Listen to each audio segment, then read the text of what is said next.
It's a glimpse at the future of the Democratic Party.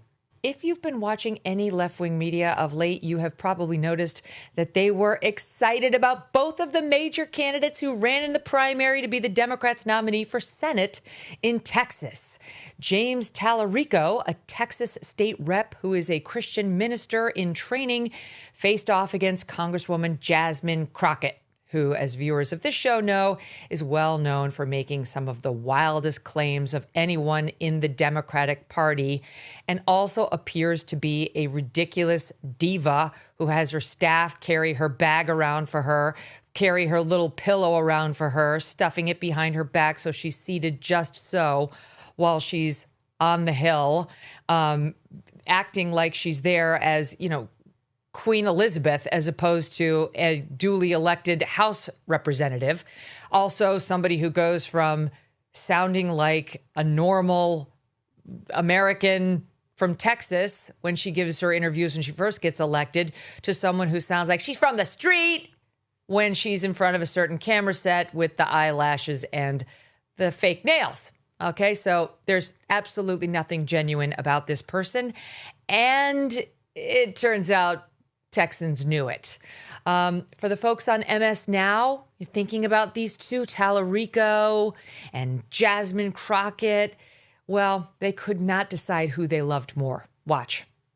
Especially by Crockett and Talerico. They're two of the most effective communicators in the entire Democratic Party right now. Yeah, when we were seeing the leaderboard there, you see them on your screen right now, and they look like a great pair of running mates. You know what I mean?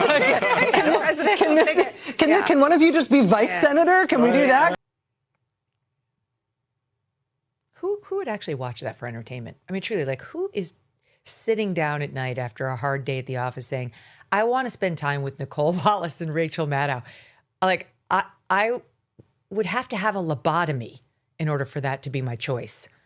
Well, unfortunately, Rachel, there's no such thing as a vice senator, and only one could win. And last night, despite Jasmine Crockett whining about election fraud and pulling a last-minute legal challenge out of her hat, Talerico prevailed. Crockett's role on the national stage is likely over, at least for now. And I have to say, she will be missed. Who else is going to give us moments like these?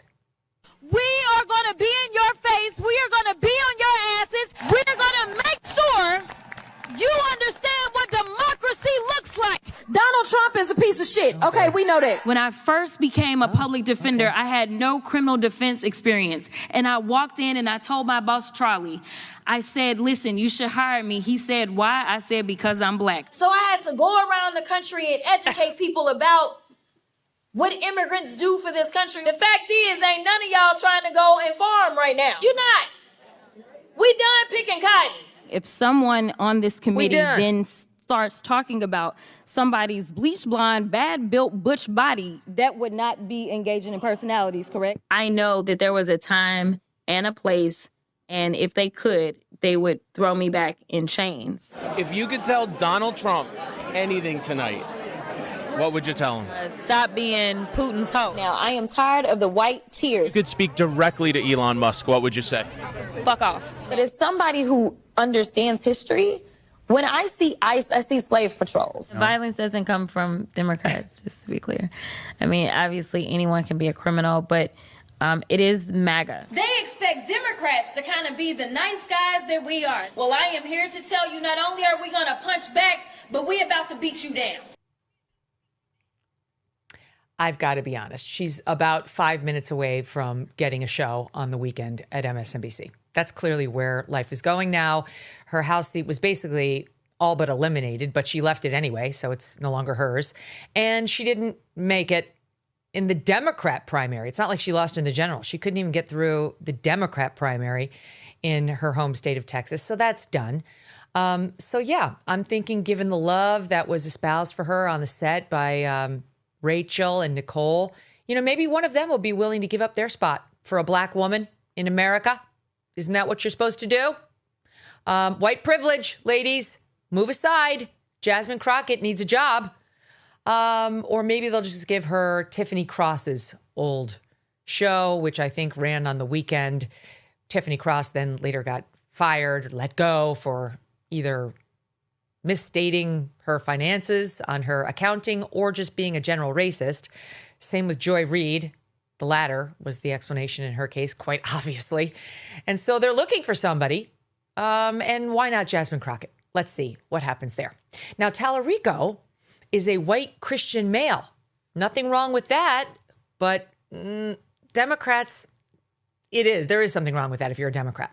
However, they were willing to take the risk because they apparently thought that this was their best chance to win in red Texas. Get a white guy, somebody said. Oh, and Christian. Okay, that'll do it. That's all you need. White Christian man. We're going to win. But I'm not sure how comments like this one are going to play in the Lone Star State. Take a listen to Talerico in January of this year. So what I've said is that our southern border should be like our front porch. There should be a giant welcome mat out front and a lock on the door.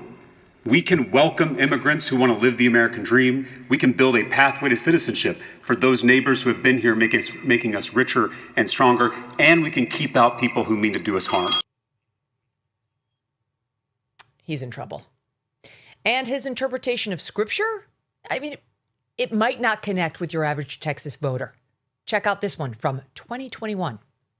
The first two lines of the Bible, the first two lines in Genesis, use two different Hebrew words to describe God. One is the masculine Hebrew noun for divinity. The second is the feminine Hebrew noun for spirit. God is both masculine and feminine and everything in between.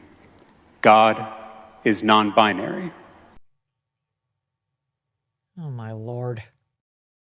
Think about this. In 2006, $20,000 equaled roughly 33 ounces of gold at spot price. Okay, $20,000 got you 33 ounces. At today's prices, those 33 ounces would be worth about $165,000. That would have been a very good investment. And that's why so many smart Americans do diversify a portion of their savings into precious metals. They're thinking about what's going to happen in the next 20 years. And it's also why you should consider buying gold from Birch Gold Group. For thousands of years, gold has been a store of wealth. And today, it is a crucial part of any balanced strategy. Even better, Birch Gold can help you convert an existing IRA or 401k into a tax-sheltered retirement account in gold. All you have to do is text MK to the number 989898, and that will give you a free info kit on gold. There's no obligation. It's just useful information from which you can make a decision. With an A+ rating with the Better Business Bureau and tens of thousands of happy customers, let Birch Gold help you diversify with gold. Now that's peace of mind. Again, text MK to 989898 today.